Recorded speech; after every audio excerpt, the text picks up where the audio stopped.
শোনেন, জীব প্রযুক্তির টিস্যু কালচার নিয়ে আলোচনা। জীব প্রযুক্তির টিস্যু কালচার। এখন টিস্যু কালচার জিনিসটা কি? এখন একটা উদ্ভিদের এই একেবারে শীর্ষে, একটা উদ্ভিদের একেবারেই শীর্ষে টটিপটেন্ট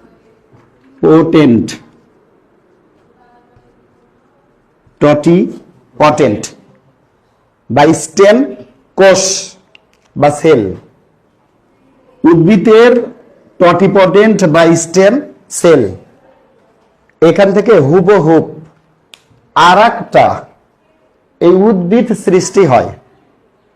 তার মানে একটা উদ্ভিদের টটিপটেন্ট কোষ, এটা হচ্ছে একটা নমুনা। এই নমুনার থেকে এইরকম হুবহুব আর একটা উদ্ভিদ যে তৈরি হলো, এই তৈরি হওয়ার প্রক্রিয়াটাই হচ্ছে টিস্যু কালচার। Tissue culture. এখন এই টিস্যু কালচারের উদ্দেশ্যে সেই নমুনাটা হইতে পারে একটা উদ্ভিদের মূলাংশ, পর্ব, পরাগরেণু ইত্যাদি।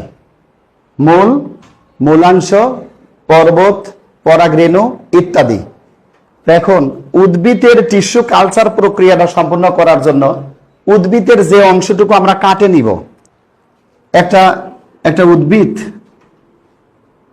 এই যে একটা উদ্ভিদ, এখন আমরা মনে করলাম যে টিস্যু কালচার করার জন্য উদ্ভিদের এইটুকু অংশ আমরা কাটে নিব। যেটুকু অংশ আমরা কাটে নিব, এইটুকুর নাম হচ্ছে এক্সপ্লান্ট। উদ্ভিদের হচ্ছে এক্সপ্লান্ট, অর্থাৎ উদ্ভিদের যে অংশটুকু আমরা কাটে নিব টিস্যু কালচারের উদ্দেশ্যে, সেইটুকুর নাম হচ্ছে এক্সপ্লান্ট। একটু মনোযোগ দেন। উদ্ভিদের যে টটিপটেন্ট কোষ আছে বা সেল, স্টেম সেল বা কোষ, এখান থেকে এরকম আর একটা উদ্ভিদ হুবহুব তৈরি হয়। এই প্রক্রিয়ার নামই হচ্ছে টিস্যু কালচার।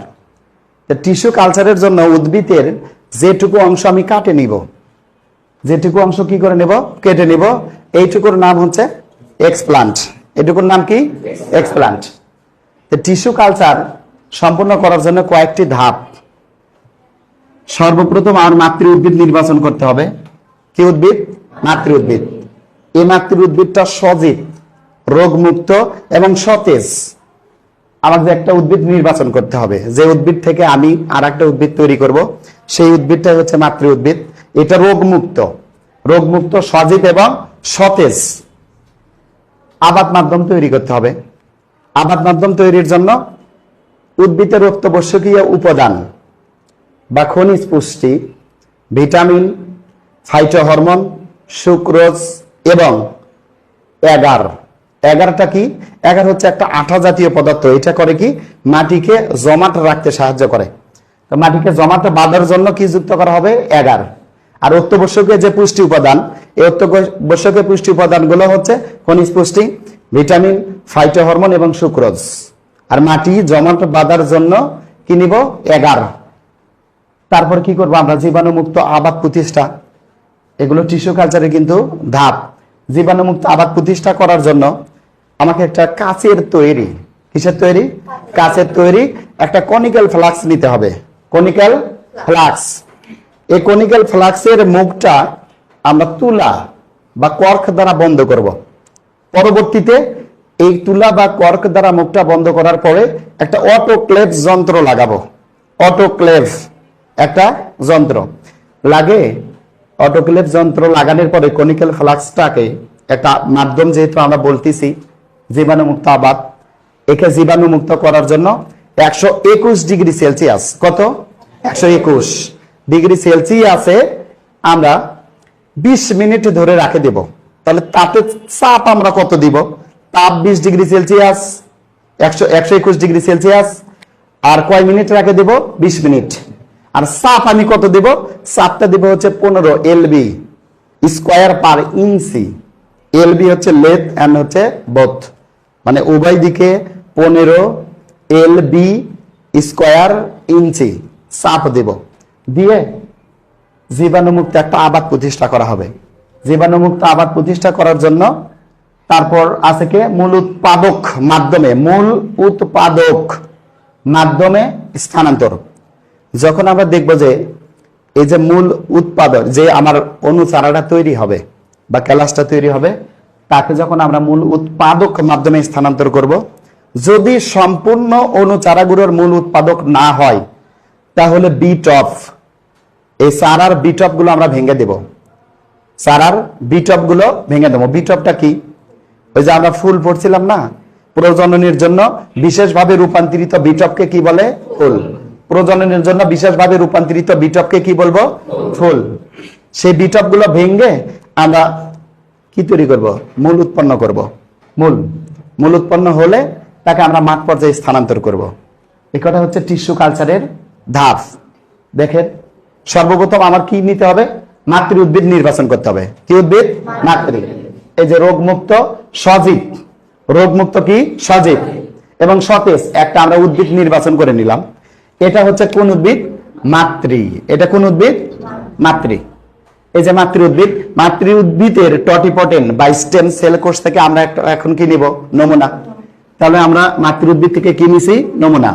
দ্বিতীয় ধাপ আমাদের কি? আবাদ মাধ্যমে স্থানান্তর। নমুনা টিস্যু আবাদ মাধ্যমে স্থানান্তর। যখন আবাদ মাধ্যম আমরা প্রতিষ্ঠা করছিলাম, তখন এই আবাদ মাধ্যমে আমরা কি দিছিলাম?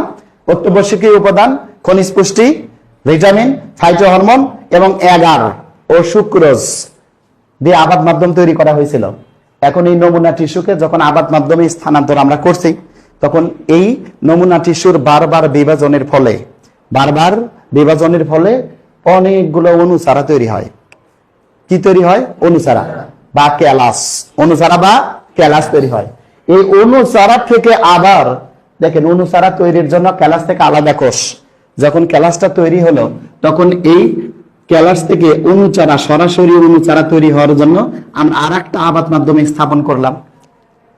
আর একটা আবাদ মাধ্যমে যখন স্থানান্তর করলাম আমরা, তখন ওই ক্যালাস থেকে সরাসরি কি তৈরি হলো? অনুচারা। কি তৈরি হচ্ছে? অনুচারা। এখন এই অনুচারা তৈরি হওয়ার পরে আমরা জীবাণুমুক্ত আবাদ প্রতিষ্ঠা করছিলাম। জীবাণুমুক্ত আবাদ যখন আমরা প্রতিষ্ঠা করছি, হ্যাঁ, তখন আমরা কি করছিলাম? 121 ডিগ্রি সেলসিয়াস তাপমাত্রায় রাখছিলাম একটা কনিক্যাল ফ্লাক্স অটোক্লেভ যন্ত্র দিয়ে। 121 ডিগ্রি সেলসিয়াস তাপমাত্রায় কয় মিনিট রাখছিলাম আমরা? 20 মিনিট। আর চাপে আসলো কত? 15 LB স্কয়ার ইঞ্চি। হ্যাঁ, তখন আমরা দেখেন, যখন অনুচারা তৈরি হলো, অনুচারাগুলোর আবার যখন মূল উৎপাদন আমরা করব, এই যে বলছে মূল উৎপাদক মাধ্যমে স্থানান্তর, তখন অনুচারাগুলোকে মূল উৎপাদনকারী আবাদ মাধ্যমে স্থানান্তর করা হয়েছে। এই এখানে স্থানান্তর করার পরে যদি দেখা যাচ্ছে যে সম্পূর্ণ চারাগুলো বা অনুচারাগুলোর যদি মূল উৎপন্ন না হয়, তখন এদের বিটপ গুলো আমরা কি করে দিছিলাম? ভাঙ্গে দিছিলাম। কি করছিলাম? বিটপ গুলো ভেঙে দিছিলাম। ভেঙে আবার পুনরায় মূল উৎপাদনকারী আবাদ মাধ্যমে স্থানান্তর করে যখন সম্পূর্ণ মূলগুলো উৎপন্ন হলো, তখন আমাদের মাঠ পর্যায়ে স্থানান্তরের জন্য বাইরের পরিবেশের সাথে খাপ খাওয়ার জন্য আর একটা মাধ্যমে স্থানান্তর করছি আমরা। আর একটা মাধ্যমে যখন স্থানান্তর করা হয়েছে, হওয়ার পরে এ যখন বাহিরের পরিবেশের সাথে খাপ খাইছে, তখন আমরা একে কোথায় স্থাপন করব? মাঠ পর্যায়ে। মাঠ পর্যায়ে স্থাপন করলে দেখা যাচ্ছে যে উদ্ভিদের একটা নমুনা থেকে, এই যে নমুনা, এখান থেকে সম্পূর্ণ পূর্ণাঙ্গ আর একটা কি তৈরি হলো? উদ্ভিদ। এই যে উদ্ভিদের যে একটা নমুনা থেকে বা টটিপটেন্ট স্টেম কোষ থেকে আর একটা উদ্ভিদ যে তৈরি হলো, এই তৈরি হওয়ার প্রক্রিয়ার নামে কি? Tissue culture. এটা কি? Tissue culture. এই টিস্যু কালচারের ধাপ: মাতৃ উদ্ভিদ নির্বাচন, আবাদ মাধ্যম তৈরি, জীবাণুমুক্ত আবাদ প্রতিষ্ঠা, মূল উৎপাদক মাধ্যমে স্থানান্তর, মাঠ পর্যায়ে স্থানান্তর। তাহলে উদ্ভিদের একটু নমুনা স্টেম সেল কোষ থেকে এতগুলো প্রক্রিয়া অতিক্রম করে হুবহু আর একটা যে উদ্ভিদ তৈরি হলো, এই তৈরি হওয়ার প্রক্রিয়ার নামই হচ্ছে টিস্যু কালচার।